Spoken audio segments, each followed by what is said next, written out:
मी पूजा Rathod. Jayadri Maharashtra news चॅनलमध्ये आपलं स्वागत आहे. पाहाव्यात आजच्या काही ठळक घडामोडी. बारामतीचे बाहुबली अखेर अनंतात विलीन. शासकीय इतमामात बारामतीत अंत्यसंस्कार. महाराष्ट्राच्या राजकीय इतिहासातील एक प्रभावी नेतृत्व, बारामतीचे बाहुबली म्हणून ओळखले जाणारे अजितदादा पवार यांना आज शासकीय इतमामात लाखो अश्रूंमध्ये अखेरचा निरोप देण्यात आला. अजितदादा परत या, अजितदादा अमर रहे अशा घोषणाने संपूर्ण परिसर दुमदुमून गेला होता. मात्र वातावरण सुन्न आणि निशब्द झाले होते. अंत्यदर्शन आणि अंत्यविधीसाठी देश विदेशातील तसेच राज्यातील अनेक दिग्गज राजकीय नेते, मंत्री, खासदार, आमदार मोठ्या संख्येने उपस्थित होते. कला, साहित्य आणि सामाजिक क्षेत्रातील नामवंत व्यक्ती हजेरीत होत्या. दुःखाच्या या क्षणी संपूर्ण पवार कुटुंब एकत्र आलेले चित्र भावुक करणारे होते. सामान्य माणसाच्या प्रश्नाशी थेट जोडलेले नेतृत्व म्हणजेच अजितदादा पवारांची हीच ओळख होती. आपला माणूस, आपल्यातलाच माणूस ही प्रतिमा त्यांनी जपली. यामुळे माळरानावरच्या शेतकऱ्यापासून ते उच्चभ्रू वर्गातील नागरिक प्रत्येकाच्या डोळ्यात फक्त अश्रू दिसत होते. मन जड झालेले होते.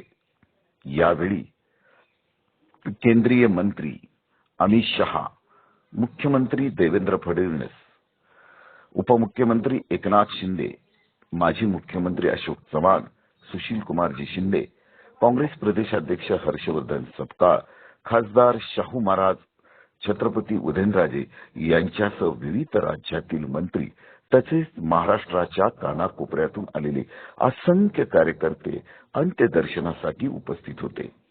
महाराष्ट्राच्या प्रत्येक गावातून, खेड्यातून, वस्तीतून उमटलेले हे वेदनादायक दुःख अजित पवारांच्या जनमानसातील स्थान अधोरेखित करत होते. लाडके नेतृत्व, लाडके दादा आज अनंतात विलीन झाले हे मात्र न पटणारी गोष्ट जाणवत होती.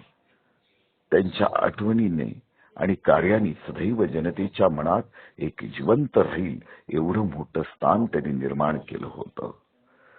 खरं तर दिग्गज अभिनेते रितेश देशमुखसह मराठी, हिंदी चित्रपट मालिकेमधील अनेक कलावंत यावेळी उपस्थित होते. राज्य पातळीवर विविध पक्षांचे खासदार, आमदार, मंत्री मोठ्या संख्येने होते. प्रत्येकाच्या चेहऱ्यावरती वेदना, दुःख आणि आक्रोश होता. लाखोंच्या या जनसमुदायांच्या साक्षीनं बारामतीचा हा बाहुबली अखेर अनंतात विलीन झाला. अजित पवार यांचे सामाजिक जीवन अत्यंत वेळेचे भान ठेवणारे होते. प्रत्येक क्षणी सर्वसामान्यांपर्यंत मदत कशी पोहोचेल याचे ते सातत्याने विचार करत होते. बारामती परिसरातील छोटे मोठे गाव, वाडी, वस्ती येथील लोकजीवन अगदी जवळून अभ्यासले होते. लोकांच्या गरजा ओळखून प्रत्येकाला न्याय मिळावा यासाठी ते नेहमी तत्पर असत आणि मदतही वेळेत पोहोचत. महाराष्ट्राचे कुलदैवत असलेल्या जेजुरीचा विकास बारामतीप्रमाणेच करणार अशी संकल्पनाही त्यांनी व्यक्त केली होती आणि त्यासाठी तत्परतेने कामालाही सुरुवात केली होती. मात्र त्याआधीच काळाने त्यांच्यावर अचानक घाला घातला आणि जेजूरकरांच्या स्वप्नांना आता कोण दिशा देणार? दादांच्या संकल्पनेतील सोन्याची जेजुरी कशी उभी राहणार? कसे साकारणार हे स्वप्न? असे गंभीर प्रश्न उपस्थित राहिल्याने जेजूरकर शोकमग्न होते.